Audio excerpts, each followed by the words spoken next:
The girl behind the register at Margot's sweet spot had barely reached for the pink box before the woman set it back on the counter.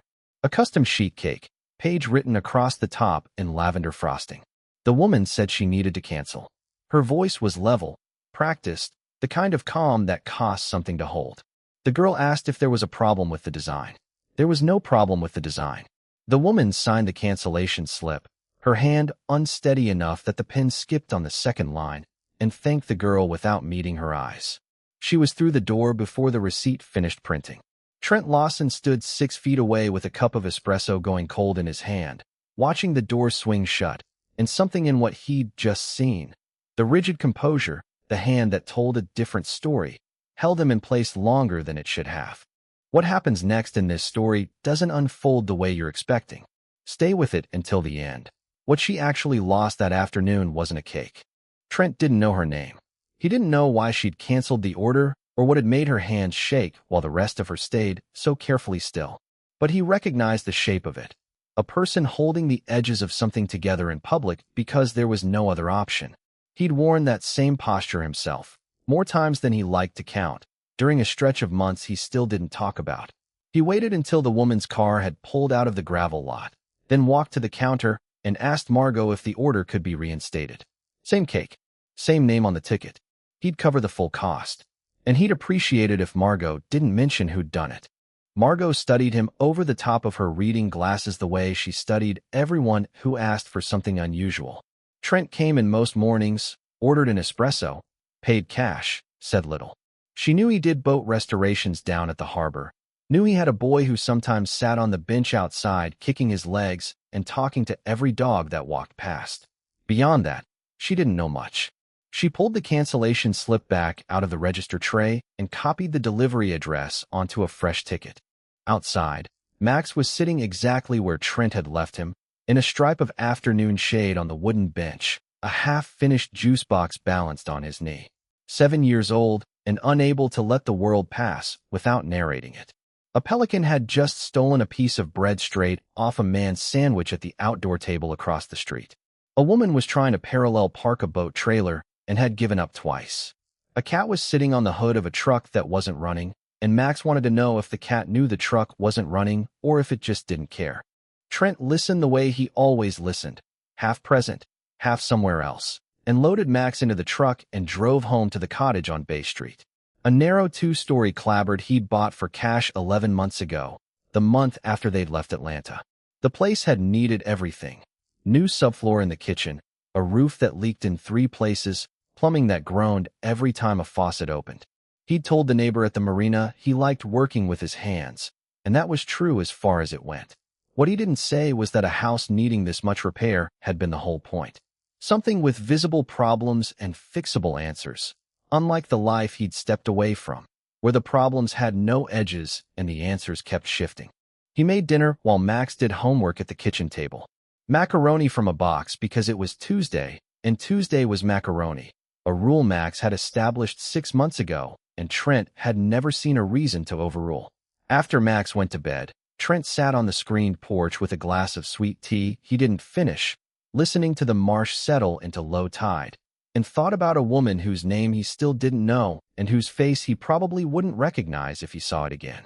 But he kept thinking about her anyway, longer than made sense, past the point where the light left the water and the frogs started up in the reeds. It had been a long time since anything outside his own walls had stayed with him past dark. Across town, Laura Prescott set a plate of spaghetti in front of her daughter and told her to wash her hands first, and Paige went to the sink without arguing, which was unusual enough that Laura almost commented on it. The kitchen showed nothing wrong. Granite counters wiped clean. A color-coded calendar on the refrigerator with Paige's entire month blocked out.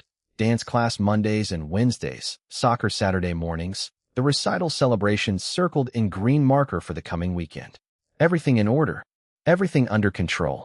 Except none of it was. The call had come at 8:40 that morning, before Laura had finished her first cup of coffee. The Prescott Family Trust distribution account. Frozen. A woman on the other end of the line used the phrase pending internal review 3 times without once explaining what was being reviewed or by whom. Laura had asked to speak with someone who could provide specifics and been told a supervisor would return her call. No supervisor returned her call. By noon, she had pulled up every account tied to her name and understood the shape of it. The company operating accounts at Prescott Harbor Logistics were untouched, stable, fully funded. But every dollar in her personal name, savings, checking, investment, ran through the trust her father had built before he died. And the trust was locked. She didn't know how long it would last. She didn't know if this was a formality that would clear in 48 hours or something more permanent that someone had put in motion on purpose. What she knew was that she couldn't cover the recital celebration. Not the catering deposit, not the venue, not the cake. Not because she didn't have $50 somewhere. She probably did, in a coat pocket, in the console of her car. But Laura Prescott had spent enough years running a company to know what triage looked like. And when the perimeter of your financial life goes dark without warning, you don't keep spending on things that aren't essential. You pull back. You cut. You protect what you can reach until you understand what you're dealing with. The cake was the first thing she cut. Not because it mattered least. Because it was the one thing she could cancel without Paige knowing something was wrong. She fed Paige dinner. Checked her homework. Read with her on the couch for 20 minutes. After Paige went upstairs, Laura sat on the front porch steps with her phone in her lap, the trust account app open and useless, showing a balance she could see but not touch. At 7:30, a delivery van from Margot's sweet spot pulled into the driveway. The driver carried a pink box up the porch steps, set it on the top stair, told Laura it had already been paid for, and drove off before she could ask a single question. She opened the box under the porch light. Paige's cake. Lavender frosting. Sugar flowers. The one she had signed away that afternoon with her own hand. No card inside.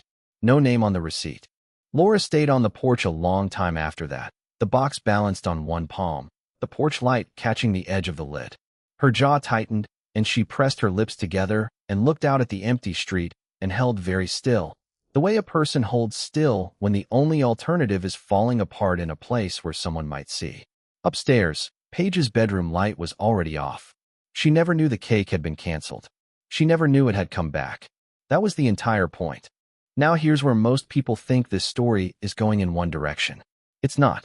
What started with a bakery and a canceled cake is about to become something neither of these two people saw coming. And the part that changes everything hasn't happened yet. 3 days later, Laura drove back to the bakery.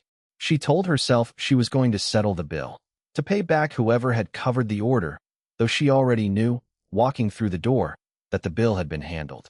What she actually wanted was a name. Margot was behind the counter, flour dusted across both forearms, reorganizing a tray of scones that didn't need reorganizing. When Laura asked, carefully, like the answer might cost her something, who had reordered the cake, Margot set the tray down and wiped her hands on her apron and thought about it for a moment before answering. Man comes in most mornings for an espresso. Does boat work down at the harbor, restorations mostly, some carpentry. Trent Lawson. She folded the towel over her shoulder. Funny thing about him. Somebody told me he used to run a big investment fund up in Atlanta. Serious money, from what I heard. Now he's down here sanding teak and fixing dock rails for retirees. She shrugged. Lost his wife a couple years back. Moved here with his boy after. Keeps to himself. Margot offered the address of a job site 2 blocks over before Laura had even asked for it. The way information moves in a town small enough that asking once counts as asking twice. Laura walked over with nothing prepared. She found Trent on a scaffolding cradle beneath the upturned hull of a wooden sloop, sanding by hand in long, even strokes. Fresh teak planks were stacked on the gravel beside the cradle. A small radio sat on the edge of his workbench, playing something low and country. Sawdust drifted through a bar of morning sunlight and hung there like it had been placed on purpose. He came down when he saw her standing at the base of the scaffolding, wiped his palms on the front of his jeans, and waited. "You're the one who paid for the cake," she said. "Not a question." "Margot talks," he said. "Why did you do it?" He considered it. Longer than she expected. "Because a 9-year-old's recital party shouldn't be the thing that disappears," he said. "Whatever else is happening." Neither of them reached for anything after that. No small talk, no deflection, no polite exit line. A charter boat sounded its horn somewhere out on the channel. The quiet between them wasn't uncomfortable. It was just unfamiliar. Two people standing in a space that usually gets filled with pleasantries, and neither one filling it. He turned to reach for a clamp on the edge of his workbench, and a business card slid from the open tackle box, bolted to the scaffolding frame, and landed face up in the dust between them. Cream-colored cardstock, soft at the corners from age. A logo she didn't recognize, and a name printed beneath it in small serif type. Arnshaw Partners. Trent A. Lawson, founder. He picked it up without saying anything and slid it back under the tape measure.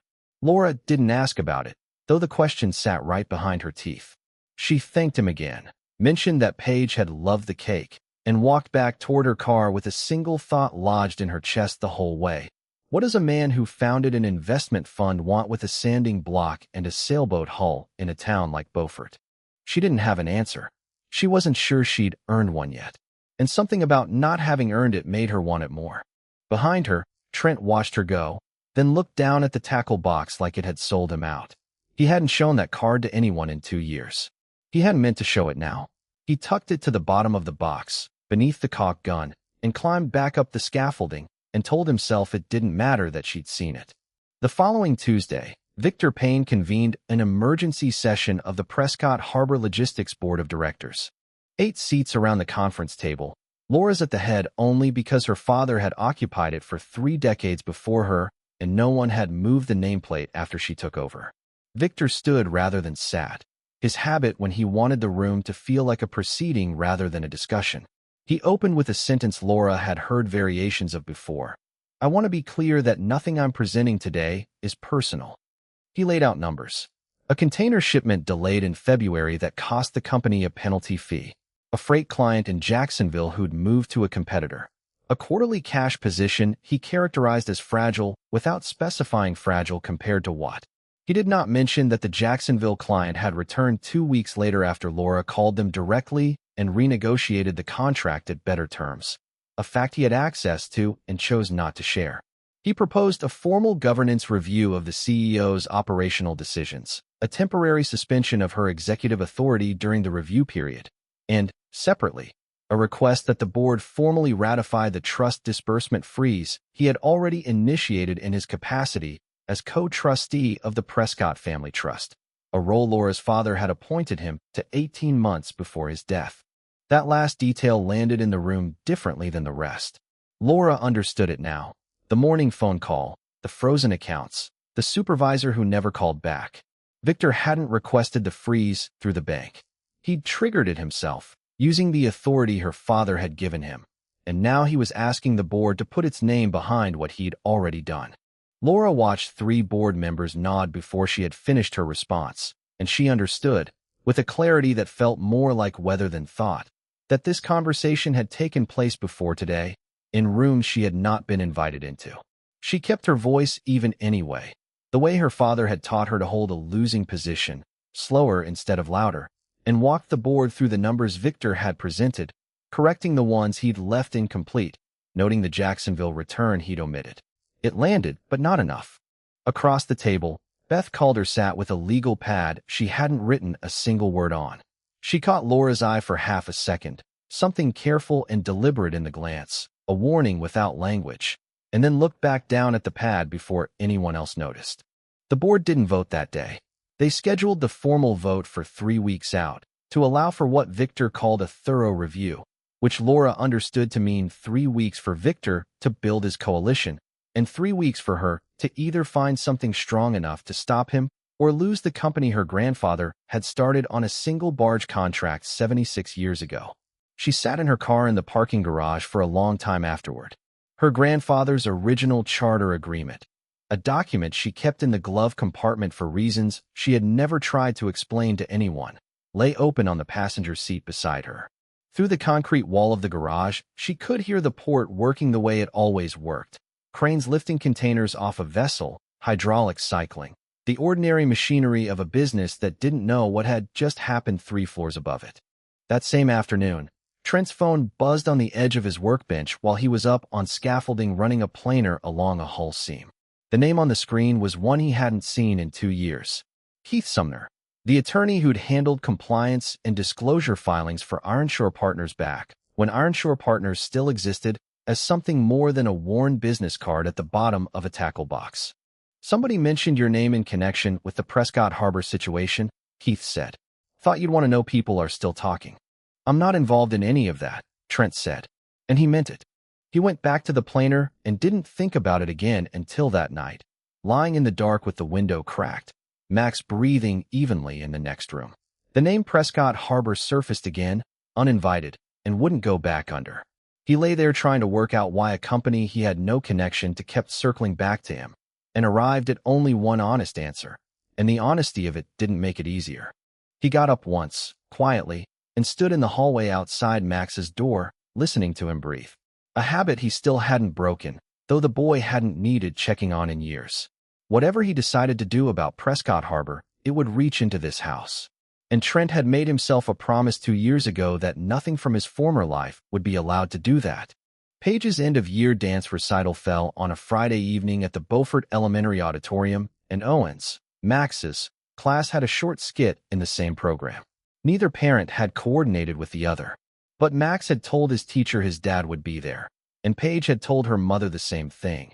And somehow both children ended up seated 3 rows apart with their parents arriving at the auditorium entrance within 30 seconds of each other. "Small town," Trent said, by way of explanation for nothing in particular. Laura almost laughed. It was the closest she'd come to laughing in 3 weeks.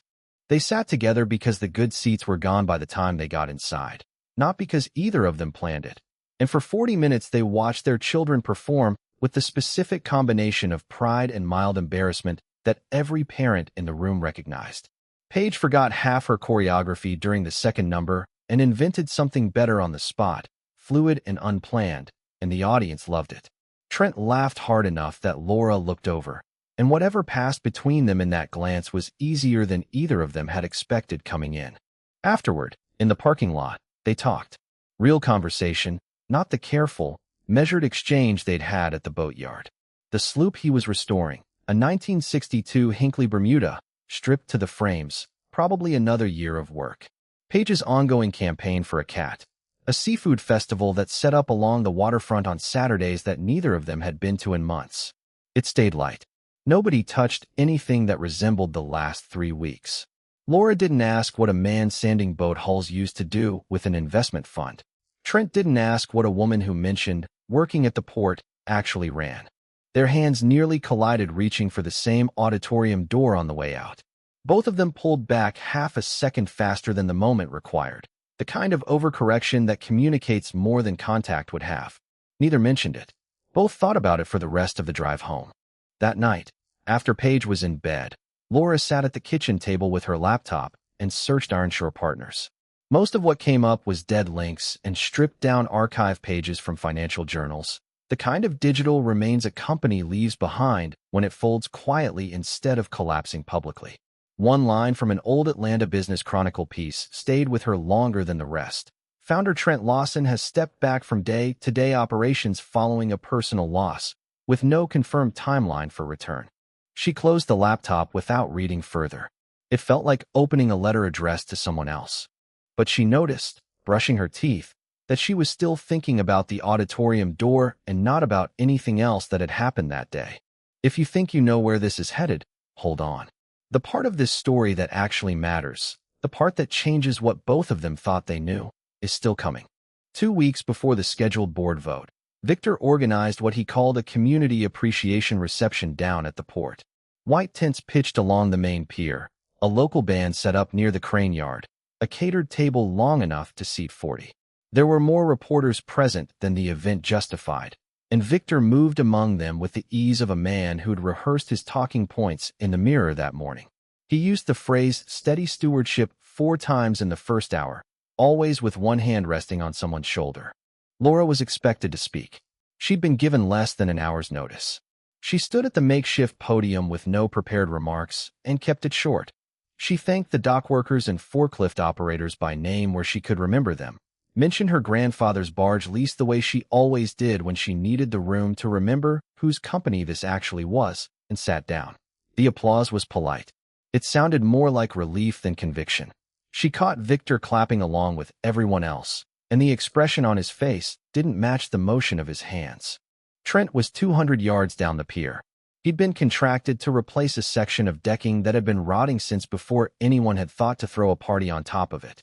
He could hear most of the speeches over the sound of his circular saw, and he watched Victor work the crowd between cuts, moving from table to table, shaking hands, angling reporters toward the tent where the Prescott Harbor logo was largest. Something in the back of Trent's memory shifted, slowly, the way a name surfaces when you stop trying to remember it. It came to him on the drive home. Max was in the back seat, narrating the shrimp boats tied up along the channel, and Trent was only half listening because the other half of his brain had finally placed it. Victor Payne. 8 years back, maybe 9. A coastal freight consolidation deal out of Mobile, Alabama, that had crossed Ironshore's desk looking for a Series B round. Trent had passed on it personally after his diligence team flagged inconsistencies in the receivables ledger that never got resolved no matter how many times they asked for clarification. The man who'd pitched that deal had carried a different title then, worked under a different company name. But it was the same face, the same practiced warmth, the same habit of opening with "to be clear" right before delivering something that wasn't. Trent pulled the truck to the shoulder of Boundary Street, engine idling, and called Keith Sumner back. "That name you mentioned," Trent said. "Victor Payne. I need you to pull everything you can find, quietly." Max asked from the back seat why they'd stopped. Trent told him he needed to make a quick call. Max accepted that and went back to counting pelicans on the dock pilings. That was the whole of what his son ever knew about any of it. Trent drove the rest of the way home, turning the same thought over and over. He'd built this life on purpose. The cottage, the boat work, the ordinary rhythm of days that started with sawdust and ended with a 7-year-old's bedtime. He'd built it on the assumption that the man who used to sit in conference rooms across from people like Victor Payne was someone he'd left behind in Atlanta, someone he didn't need to be anymore. It had never occurred to him that the instinct wouldn't disappear just because he'd stopped exercising it. Keith called back 2 days later with a single sentence that confirmed everything Trent had suspected and nothing he'd wanted confirmed. Same forensic signature pattern as Mobile. Trent sat with that for a long minute, then called Laura Prescott's office and left a message asking her to return his call. He offered no explanation. He spent the rest of the evening deciding how much of his own past he was prepared to hand over to a woman he'd known for a matter of weeks. Beth Calder had not slept well in 13 days. On the 14th morning, she stopped pretending it was going to get better on its own. She met Laura in the parking lot of a barbecue restaurant 2 towns north, a place where no one from Prescott Harbor Logistics would recognize either of their cars. Beth brought a manila folder she'd been carrying in her bag since the week before the emergency board session. It had been sitting there, under her laptop, every day since, growing heavier without gaining any weight. "I should have given this to you weeks ago," Beth said. "Victor wrote the confidentiality clause in my contract himself. I've got 2 kids and a mortgage payment that doesn't pause for ethics. I told myself those were good enough reasons to keep quiet." She set the folder on the hood of Laura's car. They weren't. Inside the folder were 2 documents, side by side. The first was the trust amendment Victor had cited as the legal basis for the disbursement freeze, the document that gave him, as co-trustee, unilateral authority to suspend distributions under certain conditions. The second was the original version of the same amendment, pulled from the trust's own archived records, filed 4 years earlier, before a single mark on it had been altered. The differences weren't subtle, once you knew where to look. Laura's father's signature on Victor's version sat a fraction off-center compared to every other document the man had ever signed. The pen pressure was too consistent, too even, too clean, the kind of uniformity that comes from reproduction software, not from a hand holding a pen. The original, by contrast, showed the slight leftward drift her father's signature always had, the heavier downstroke on the first letter, the way the tail of the last letter lifted off the page a millimeter early. "He didn't just freeze your accounts," Beth said quietly. "He manufactured the authority to do it. Your father never signed that version." Laura sat in her car for a long time after Beth drove away. The folder lay open on her lap. She pressed both hands flat against the steering wheel and held them there, knuckles white, jaw locked, staring through the windshield at the gravel lot and the scrub pines beyond it. Not moving, not speaking, holding herself in place the way you hold something in place when the only alternative is letting it shatter. Her father had trusted Victor, had written him into the trust structure, had given him authority over the thing that was supposed to protect his daughter after he was gone. And Victor had used that trust to forge the one document that made her powerless. She was still sitting there, hands on the wheel, when Trent's truck pulled into the lot. Both kids, Max and Paige, had been dropped off inside the restaurant for pulled pork sandwiches while Beth and Laura talked 2 parking spaces away. Trent saw Laura through the open car window. He didn't ask what was wrong. He could see the folder. He could see her hands on the wheel. "You don't have to tell me anything," he said. "I know," Laura said, "but I think I need someone who understands what a forged signature looks like when it's sitting right in front of you." He was quiet for a beat too long. "I might know someone," he said. And something in the way he said it told Laura that whoever he was thinking of was not a stranger. "Is it you?" she asked. "The someone?" He didn't answer right away, and the silence was its own kind of answer. Neither of them pushed past it. Not in a barbecue parking lot with 2 kids finishing sandwiches 20 feet away. Over the following week, Keith Sumner worked the documents the way he used to work fraud referrals before he'd left the industry for a quieter practice doing trust and estate law. He compared signature pressure curves across 3 separate exemplars. He traced metadata buried in the digital scan that Beth had managed to pull from the company's document management system before Victor restricted access. He cross-referenced dates and formatting against the court filings from the mobile deal 8 years earlier, where the same forensic accounting firm had flagged nearly identical irregularities in a set of investor disclosures. By the end of the week, Keith had a report that Laura's own attorney reviewed and said would hold up in any proceeding she needed it to.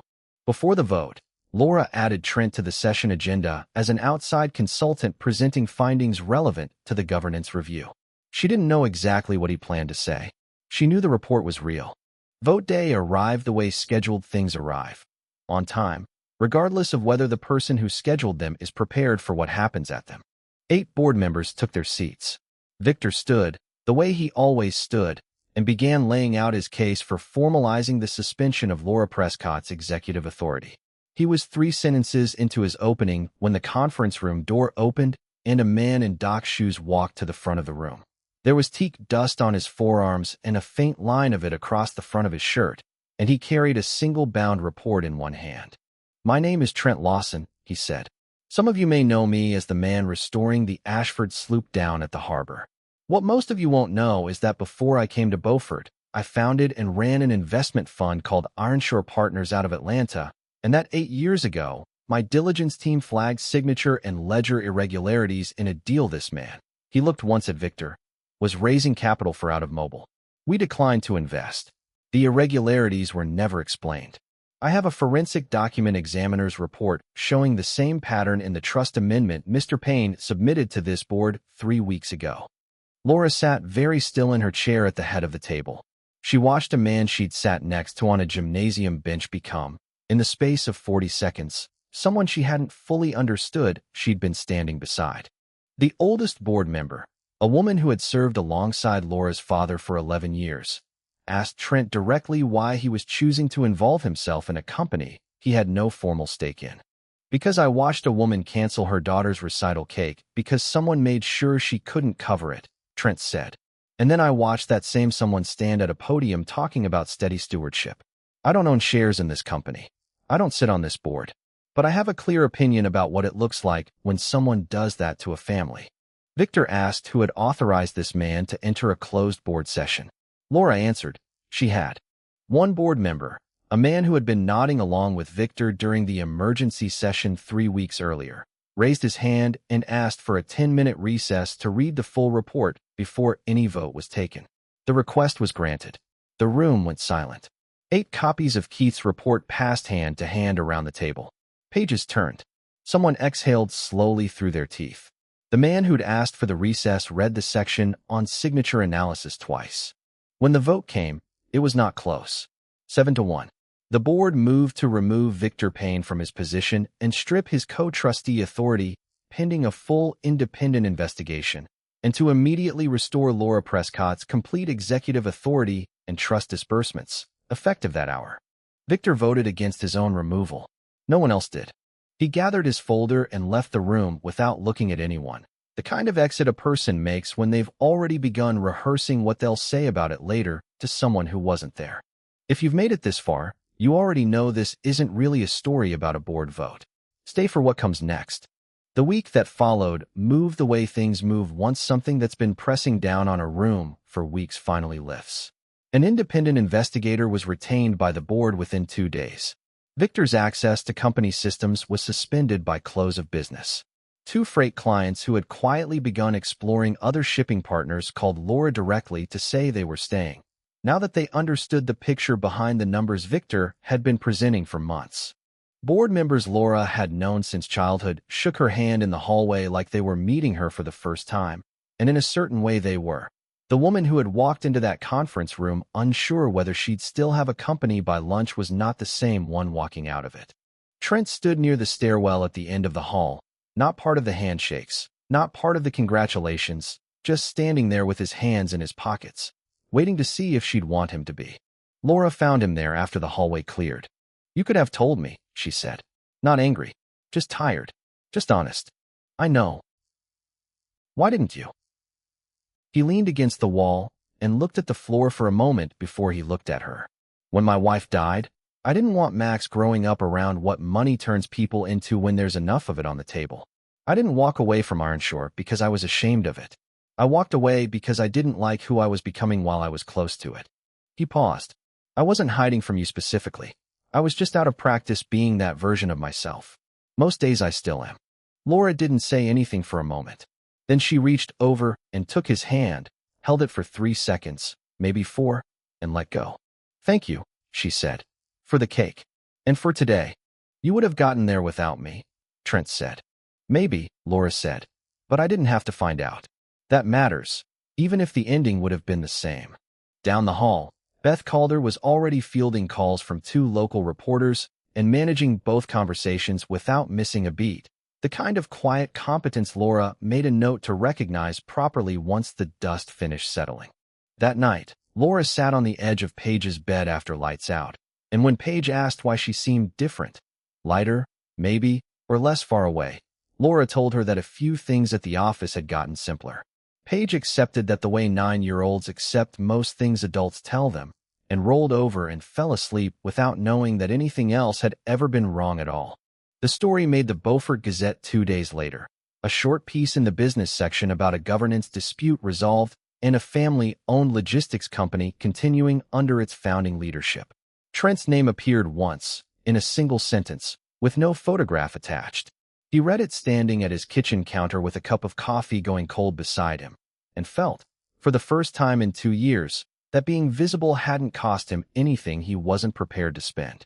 3 floors up in the Prescott Harbor offices, Laura found the pink bakery box, empty now, still sitting on the shelf behind her desk where she'd placed it the night the anonymous cake had appeared on her porch. She'd never been able to throw it away. She picked it up, turned it over once in her hands, and set it back on the shelf. She wasn't sure anymore that she wanted to. The board formalized Beth Calder into a director-level compliance and governance role the following week, a promotion that had been overdue for 2 years and that nobody on the board objected to once the reasons became public. Victor Payne's name came off the company letterhead, then the reserved parking sign, and eventually, after the investigation concluded, off the company records entirely, the way names do once the people behind them stop carrying weight. Max and Paige became friends the way children become friends when no adult complicates the process. Bikes along the seawall, a shared fixation on a tablet game neither parent understood, afternoons at the harbor watching Trent work on hulls with the fascination children reserve for power tools they aren't allowed to touch yet. Laura started finding reasons to be at the boatyard. A coffee run that happened to route past the harbor. A question about property easements that could have been a phone call. A section of new decking she said she wanted to see finished, though she came back 3 times after it was done. Trent never asked why. She never explained. Both of them seemed to understand that saying it out loud would have made it smaller. One evening in early June, she stayed until the light turned copper over the Beaufort River, sitting on an overturned crate while Trent put tools away, the kids throwing a frisbee on the grass behind them. "You ever think about going back?" Laura asked. "To what you used to do?" "Now and then," he said. "Then Max catches that frisbee, and I stop thinking about it pretty fast." He set a wrench down beside her. "What about you? Ever think about walking away?" "Now and then. Then I remember my grandfather signed a lease on one barge with money he didn't have, and I figure I owe it more than one bad quarter. For what it's worth, I don't regret walking into that boardroom. I thought I would." "Good. Because I wasn't going to let you take it back even if you did. That pulled something loose in him. A real laugh. Unheld. Not aimed at one of the kids. And it stayed with her the whole drive home. Longer than she would have expected a sound like that to last. They sat until the sun was nearly gone and the kids got hungry, and neither of them said a word about what either of them was actually feeling. And somehow the silence carried more than language would have. Driving home, Paige asked from the back seat whether Trent and Max were coming to her recital party, the one the company had insisted on throwing properly now that everything had settled. Laura said she'd ask. Paige said she hoped they'd say yes. Laura, watching the road, realized she was hoping for exactly the same thing, for reasons that had stopped being entirely about her daughter. The celebration came 3 weeks late, and nobody minded. A full afternoon at the Marina Pavilion, string lights between the dock pilings, half of Paige's dance class chasing each other barefoot across the lawn. Margot came herself to set up the cake. Trent showed up and started moving tables without asking. Beth arrived with her own 2 children, laughing with a colleague near the drinks cooler, no confidentiality clause left hanging over any of it. Both kids insisted on blowing out the candles together. Trent came to stand beside Laura, close enough that his shoulder rested against hers, and neither of them moved away from it. "Good cake," Trent said, low enough that only she could hear. "You'd know," Laura said. Max wandered over with frosting on his chin and asked if he and Paige could ride in the golf cart the marina crew used to haul equipment. Trent told him to ask the dockmaster first, and Max was already running before Trent finished the sentence. Margot caught Laura's eye from across the pavilion, the quiet, knowing expression of a woman who had watched the whole thing begin at a bakery counter weeks ago, and was not the least bit surprised by where it had ended up. The first cake Trent Lawson ever bought for this family was for a girl he had never met, ordered and delivered without his name attached to any part of it. This one, he carried to the table himself, in full daylight, in front of everyone, for a family that had somehow, without either of them choosing it on purpose, become his own.